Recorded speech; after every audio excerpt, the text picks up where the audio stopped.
Hey everyone, Emmanuel here. So just as I finished the first video, Michael came in out of nowhere. So I was like, perfect timing. So things happen for a reason. So I'm gonna show you the part 2 of the part I just recorded about solo work on Groundwork.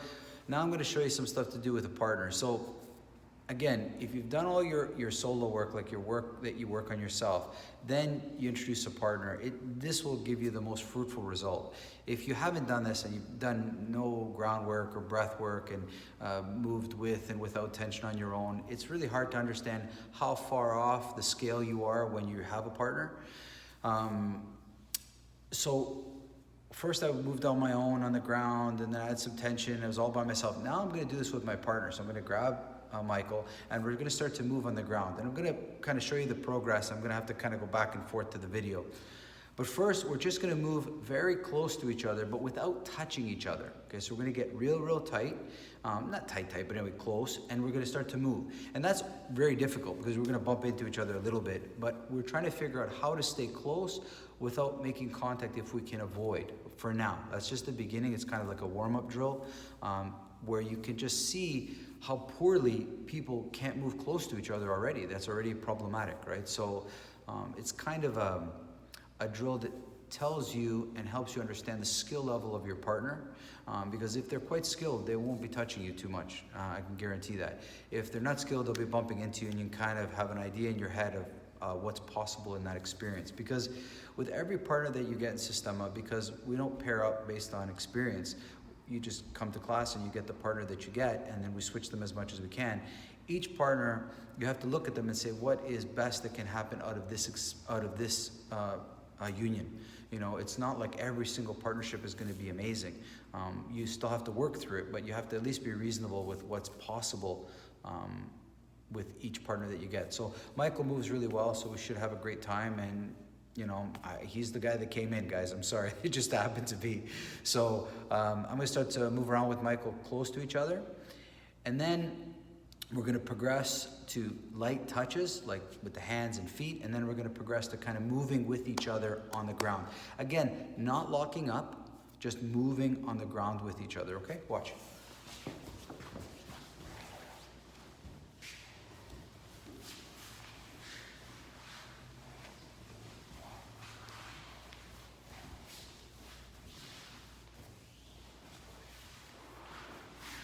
So now we're going to start to kind of touch each other and see if we can continue our movement.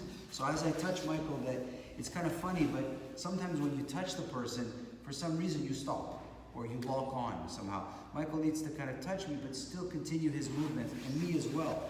So I don't get disrupted or I don't get bothered by touching on my body, right? It seems simple, but when you actually look at it on video in slow motion, you can actually see how when people get touched, for a brief moment they stop.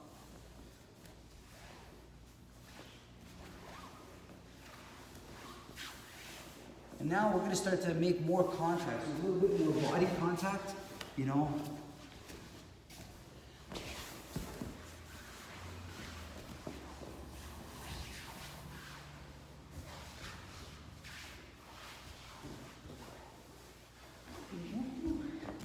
Anyway, so because we got a lot of stuff to cover.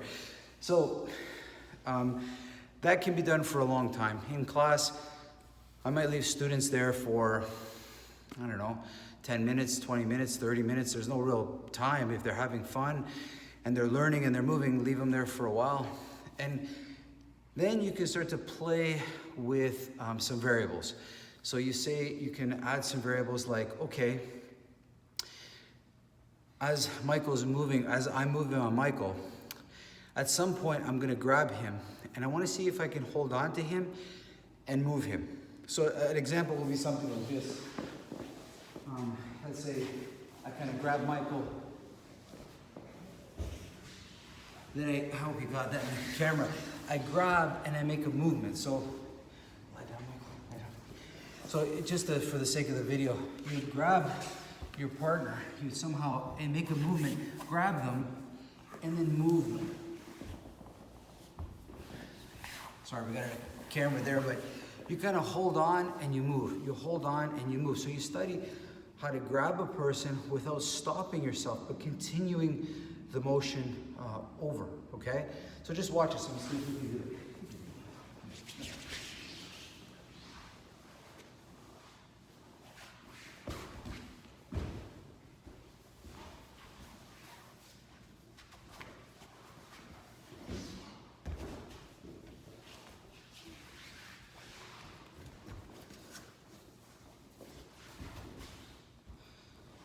So you get the idea.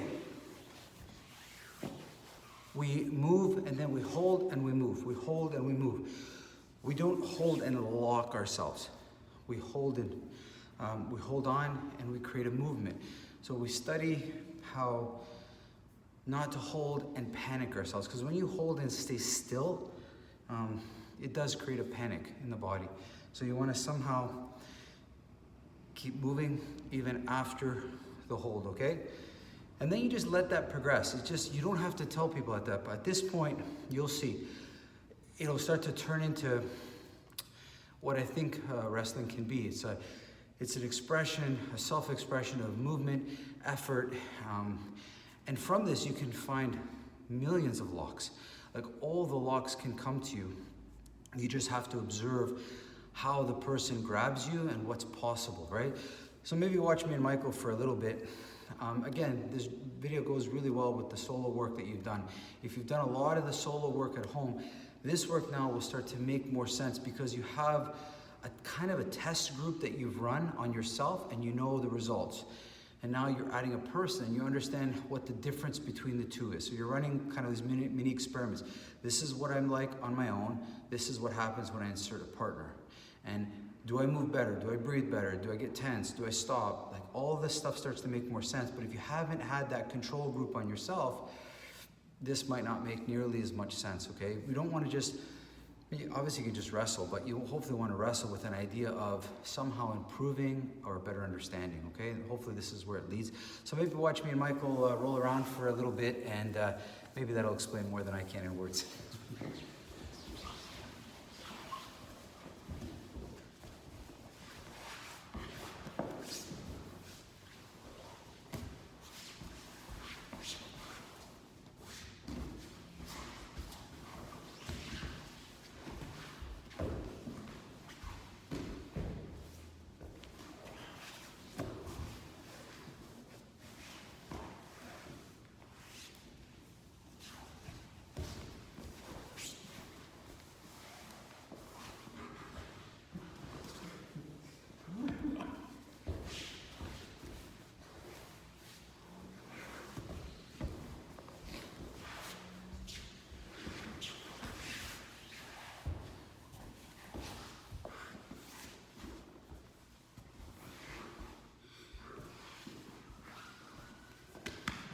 Awesome. You can see my breathing went. It's not unusual. When it comes to breath work, guys, it's definitely gonna go when you're wrestling, even lightly. The trick is to not let it get as bad as I just did. The other thing is how to get it back very quickly. So when you lose it, how to recover yourself very quickly. Hope this video helps you a little bit. Try to stay away from competitive aspects.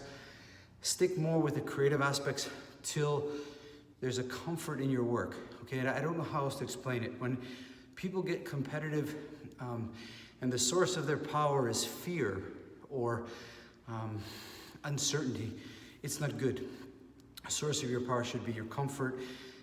You know, it's like, think of it, guys. You want to have a confidence in you before you start going down a road that is really unknown to you. So there are really good wrestlers out there, and the only experience I can say is it's like having an octopus on top of you, and they will instill so much panic because they're so tight on top of you.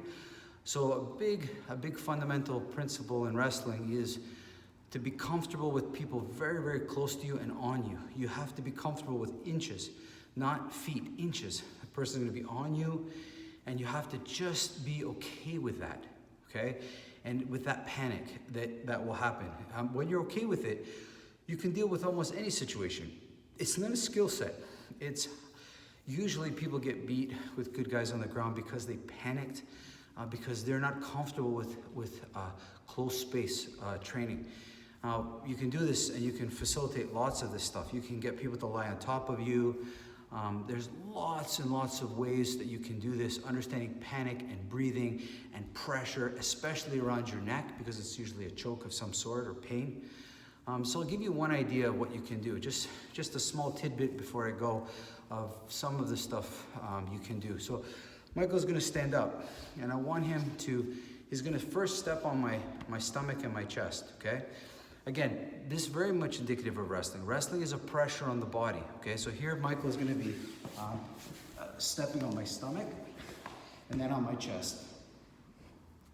Yep, good. And for me, the first 5 minutes is okay, 10, 15 minutes later becomes different. There is a huge pressure, it's very hard for me to inflate my chest. I just have to be okay with a light breath in order to deal with this, okay? And I just sit here. You could do this and have somebody stand on you for, I don't know, a minute or 30 seconds, whatever you can endure, right? And just try to get as comfortable as you can. That's wrestling. This is super uncomfortable. I can't breathe and I'm uncomfortable. So this is already the beginning of wrestling, okay? Come on for a sec, Michael. Then, now I'm gonna ask Michael, is this just the beginning? Now I'm gonna ask him to maybe step with both feet towards my chest. So I have even more weight now on top of my lungs. And then later he's gonna slide one foot as close as he can to my neck. So I have pressure on my chest and pressure on my neck. Again, this is like wrestling as well. So watch, you can see the results there. No, sideways, like you. Yeah. So now all of Michael's body weight is on top of my chest, right? And you can feel the pressure, it's noticeable than before, right? And now he's gonna take this foot and slowly slide it towards my neck. Now don't face it because you'll hit your Adam's apple, but right on your neck. And it's like, now it's like I'm being choked on this side, right? And you can hear my voice going all funny.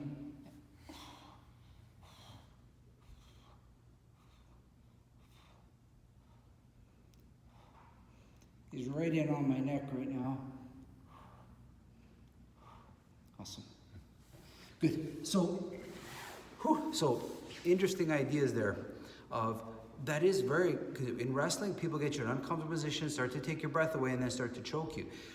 If you spend time like what I just did now with somebody on your neck, on your chest, again, it's not a novice move, but it's something that later on you can start to do and understand that if I'm comfortable in that situation, wrestling's not so bad.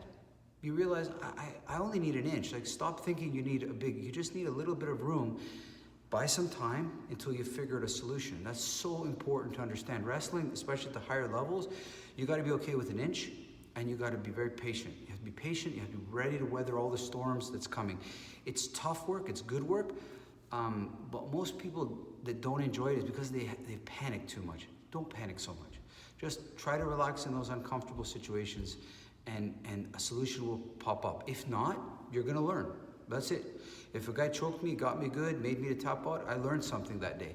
So either way, it's gonna be beneficial, but you have to kind of see it like this, okay? Hopefully you enjoy this segment, helps you understand maybe groundwork in a little different perspective, or some ways of how I train with it. I might do more videos if you like with this topic, because there's just too much to talk about.